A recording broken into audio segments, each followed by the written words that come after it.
Hi guys, and welcome back to my channel, and today I'm going to be talking to you about our emergency G-tube bag.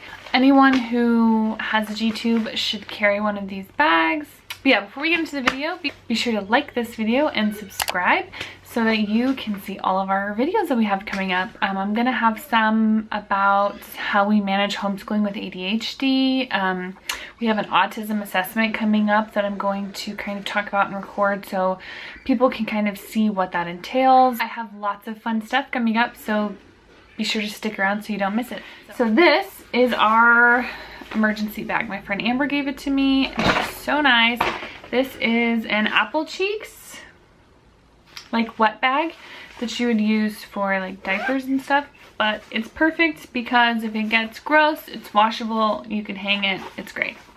So let me tell you a quick story as to why these bags are super important. Daniel was getting his haircut one day and he had on his backpack and he was kind of playing on the floor afterwards when my husband was getting his haircut, and he bent over, he stood up, he stepped on the cord, and he ripped the tube out of his stomach. And he ripped it out like with the balloon still inflated. And I was like a new tubey mom, and I was like, oh my god, you know, freaking out.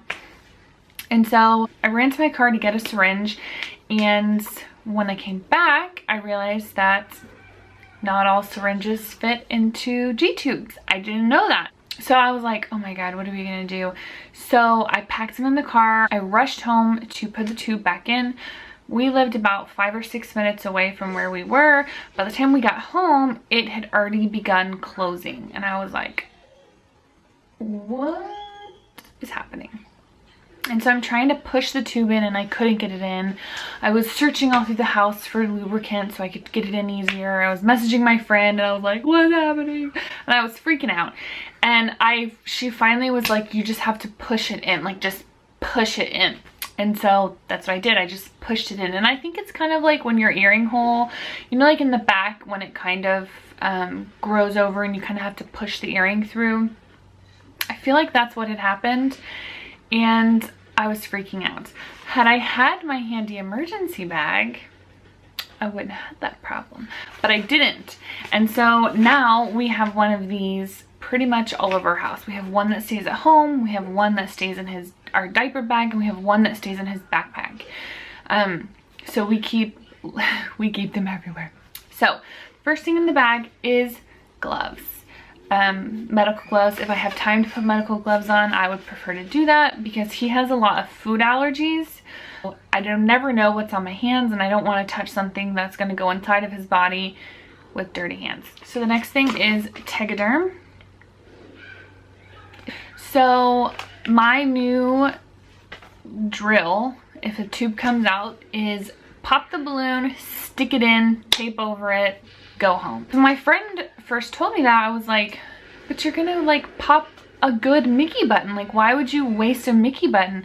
And she basically was like, it's like $140 to buy a new Mickey button, but the pain that comes along with having to have a new surgery is just not worth it. So always, always, always save the stoma, ruin the Mickey button. Like if that's what you have to do, you pop it and stick it back in. So this tape is for if that ever happens, so I can tape the button back on so that it doesn't come out until we get home, like if the balloon doesn't work because I popped it.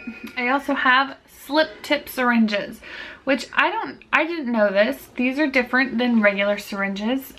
These can go straight into the balloon or the feeding hole of the Mickey button. I didn't realize there was a difference, but there is.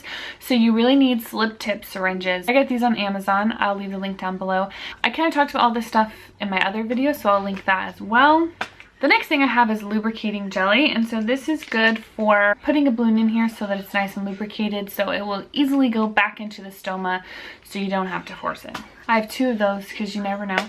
I have a Sharpie because like the extra tube that's in this bag is broken, so if I break a tube, I like to mark it that it's broken so that I don't accidentally put it back in and like get it confused. So this is the bag. See it right there, it says broken tube.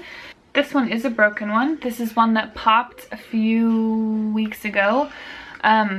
but I'm all about saving it. If I have a perfectly good Mickey button that just came out of the stoma balloon intact, not popped, I would much rather put this one back in than pop that balloon and put in and break it and have to get a new one. And we have alcohol swabs so that we can wipe everything up, because you want it to be nice and clean. The next thing I have in the bag is gauze. If the tube has come out, it's going to be leaking stomach acid, which you do not want on his skin, because it can actually like damage their skin because it's acid. So if I see that it's come out, I will open this, stick it over the stoma, and kind of hold it in place until I get everything together, and then I will stick the tube back in. But this just keeps it from kind of leaking everywhere. So another thing I have in my bag are button hugs. They kind of look like this. This is one of our favorite ones, super tubey. So these sit like this on the belly. I'll post a picture of my son wearing one if I can find it, but it sits like this, and it helps keep any kind of, I believe for us, helps keep granulation tissue down, but it helps soak up any extra stomach acid or anything like that that comes out. So I keep extras of these too, because if something happens, one of them gets super dirty, you don't want stomach acid just like sitting on their skin. So these are all the things that we have in our medical bag. It's really important to carry them around everywhere to make sure that you do not mess up your stoma site. Thanks guys for watching so much. If you have any questions or any comments, like I'd love to know kind of what do you keep in your medical bag? Do you have a medical bag? Let me know down below, and I will talk to you guys next time. Thanks for watching guys. Bye.